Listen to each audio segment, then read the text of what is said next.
Hello and welcome to Clipping In. It's Wednesday, the 12th of November. It's raining. It's going to be misty above probably 800 feet, but nevertheless, it's a day that has steady 60 written all over it.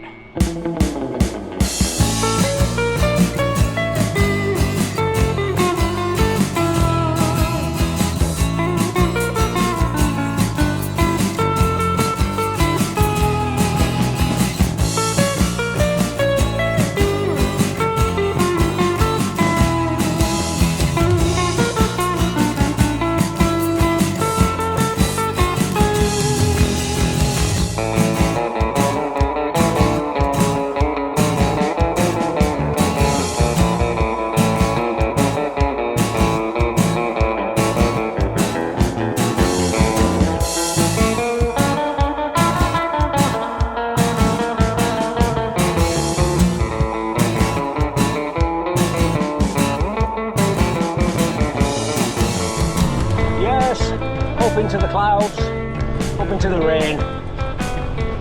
I'm probably halfway between Scamandon Bridge and Buckstones Rocks.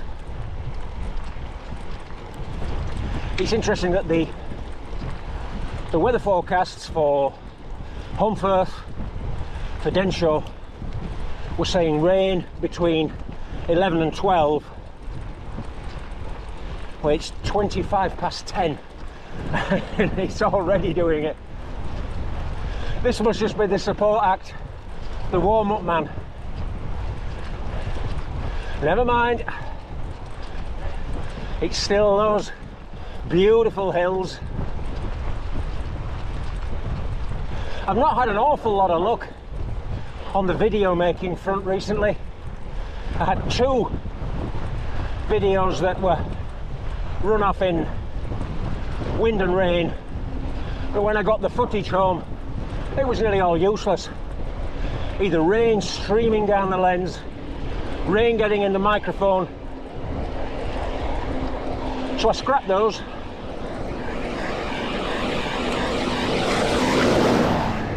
And then my most recent DNF was on Saturday, just a few days ago, when I had a sidewall on my front tyre blow out just after Brighouse. That was a bit dramatic. You know, with with those kinds of punctures, you don't get long. From the B of the bang to the tyre being fully flat, it's not long at all.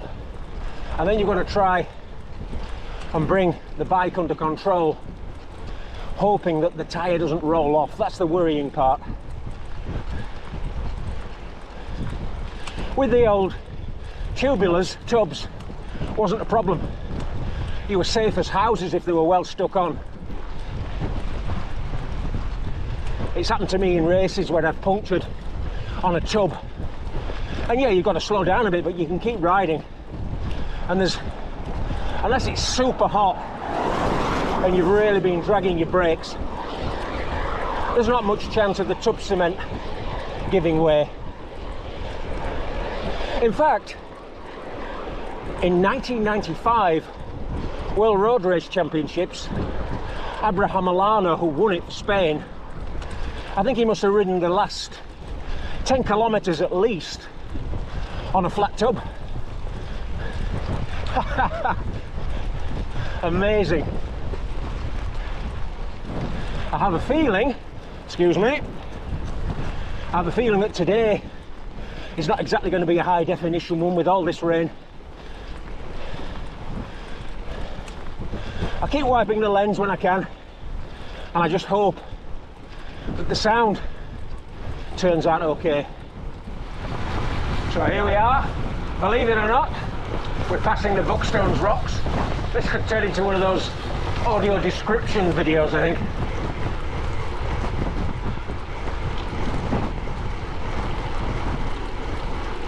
I don't think I'll be spending much time describing the amazing landscape in and around Saddleworth.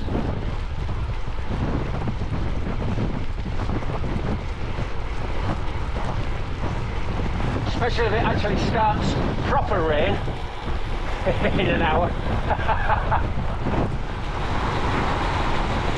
It's pretty tricky conditions actually.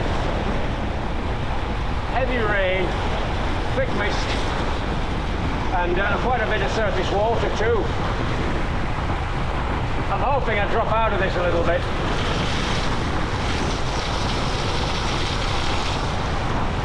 You might see there looming right of centre, Gary Reservoir.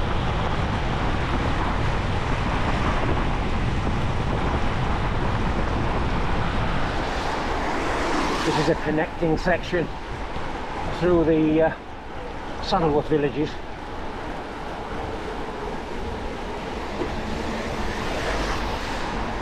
All great.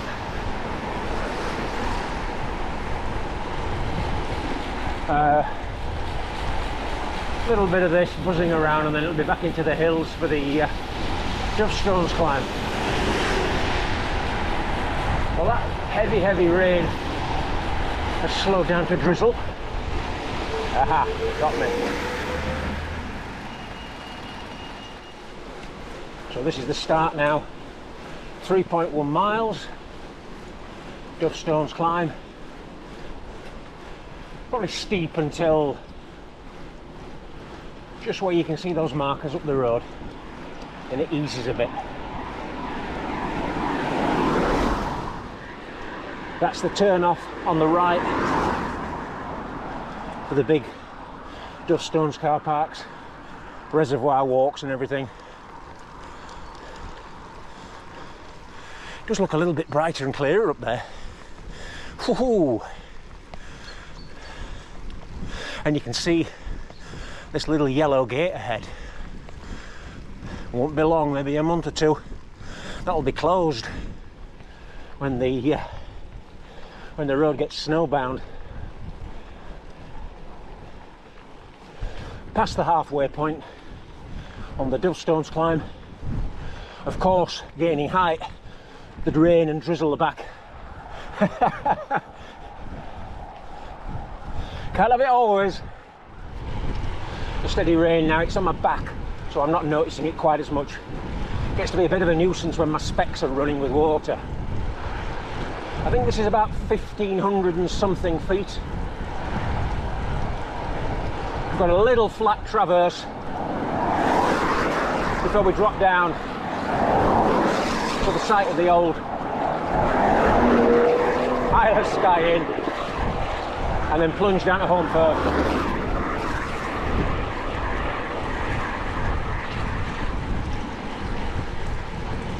Oh yes, this morning at Brighouse, at one of the big roundabouts, I heard a hello behind me, and I managed to have a look round, and there was a lad there. He said, "Oh, hello Gordon, I'm a viewer." And so we were going on the same direction back at the Brighouse bus station on towards Elland, and we rode that direction together, but the traffic and the greasy roads, we were single file, so unfortunately we didn't get a proper chat there. He was just glued to my wheel until Elland Bridge, and then we went in different directions. So unfortunately I didn't even get a name, but hello. Red jersey.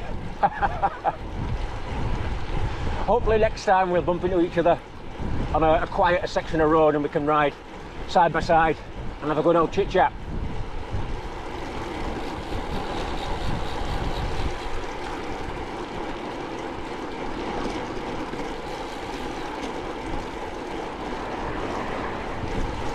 I've still got the wind behind me here. Digley Reservoir. You might have caught a glimpse of it to my right. And this is the road that takes us down to Home Firth. I might have to clean my specs before then, because I'm peering through raindrops.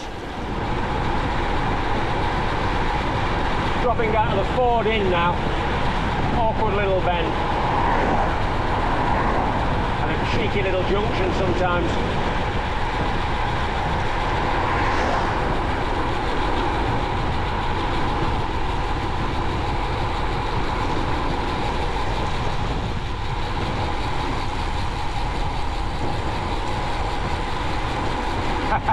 is like walking pace compared to summer, but I'm not pushing it.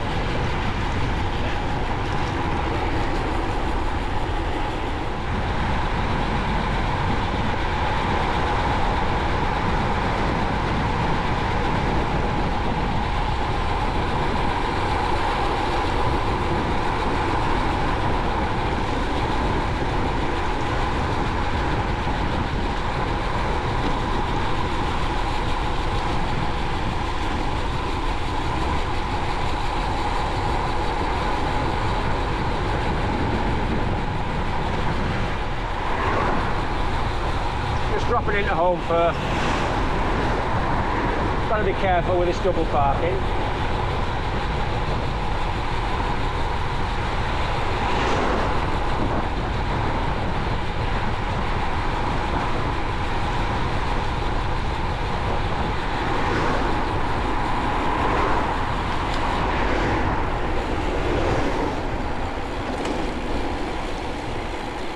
Okay.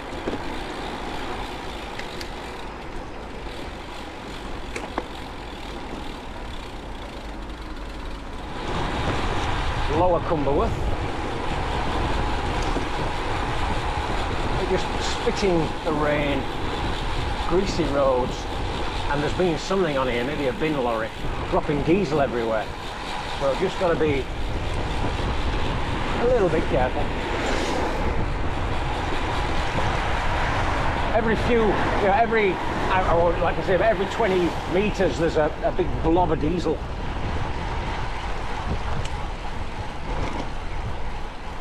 I climbed up from New Mill on the main road, but I noticed that Sood Hill from New Mill, that nice little alternative climb that featured on the channel about 18 months, 2 years ago, Sood Hill's closed bottom and top for resurfacing.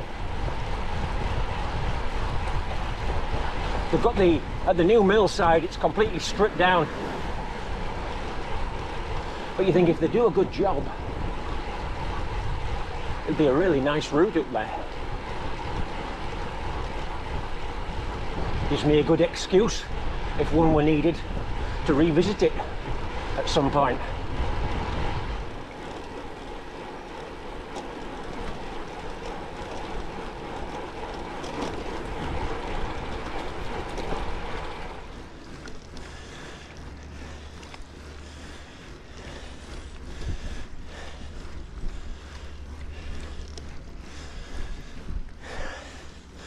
Amazing to think how tiny and distant this Emily Moore Tower looked from Wessendon Top.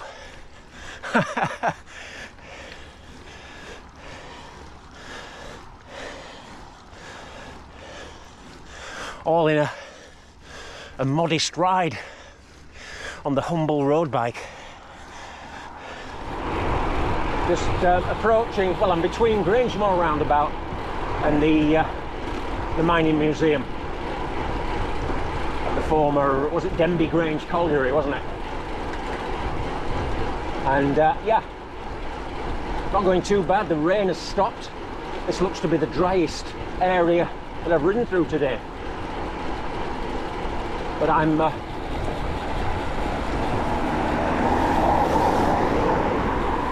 ready for another bottle. The weather forecast for the weekend shows an end, quite a sudden end, to this mild spell that we're enjoying. I mean, this morning I set up it was 10 Celsius. Forecast said it was going to reach 12, which it probably has done. So even on the high roads, it won't be much colder than 6 or 7.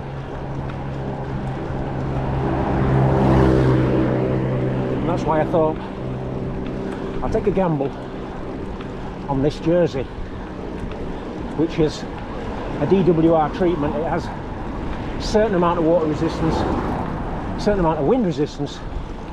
I thought this would be a better bet,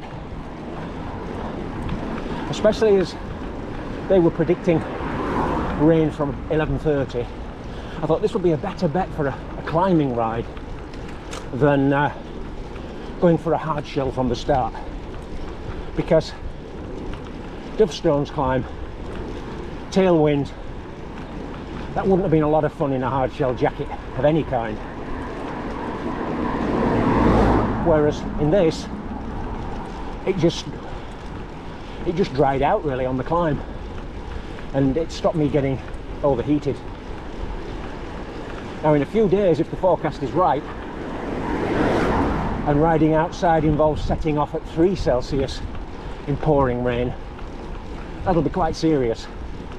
That's definite hard shell from the start type riding.